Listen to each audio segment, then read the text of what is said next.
சேலம் அருகே 17 வயது சிறுமி கடத்தப்பட்ட நிலையில் அவரை மீட்டு தரக்கோரி பெற்றோர் புகார் அளித்துள்ளனர்.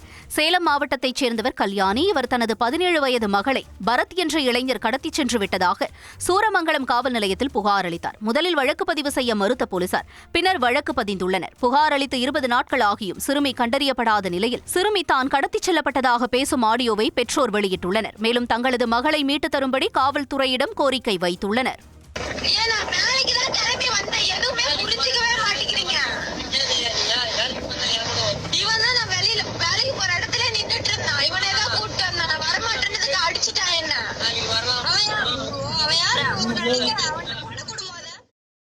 அங்கே கம்ப்ளைண்ட் பண்ணவும் எஃப்ஐஆர் நான் போட மாட்டேன் அப்படின்ட்டாங்க.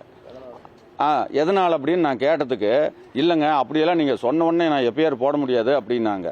அதுக்கப்புறம் தான் நான் சொல்கிறேன், பொண்ணுக்கு 17 வயசு தாங்க ஆகுது, என் பிள்ளைய நீங்கள் கண்டுபிடிச்சி கொடுங்க, அடித்து இழுத்துக்கிட்டு போகிறான் அப்படின்னு சொல்லி ரெக்கார்டோட பண்ணி வச்சுருக்கிறாங்க, என் பிள்ளைய நீங்கள் காப்பாற்றி கொடுங்க அப்படிங்கிறேன். காரைக்காலில் மனநலம் பாதிக்கப்பட்டு சாலையில் சுற்றித் திரிந்தவரை போலீசார் மீட்டு குடும்பத்தினரை கண்டுபிடித்து ஒப்படைத்தனர். சிவகாசியில் பட்டாசு ஆலையில் வேலை செய்து வந்த அழகுமலை கண்ணன் என்பவர் ஆலை மூடப்பட்டதால் மதுவுக்கு அடிமையாகி மனநலம் பாதித்து ஊரிலிருந்து வெளியேறினார். காரைக்காலில் யாசகம் பெற்று திரிந்து கொண்டிருந்தவரை போலீசார் மீட்டு இ-சேவை மையத்தின் உதவியுடன் அடையாளம் கண்டனர். பின்னர் குடும்பத்தினரை கண்டுபிடித்து அவர்களிடம் அழகுமலை கண்ணனை ஒப்படைத்து ஊருக்கு அனுப்பி வைத்தனர். செய்திகளை உடனுக்குடன் தெரிந்து கொள்ள உடனே சப்ஸ்கிரைப் பண்ணுங்க.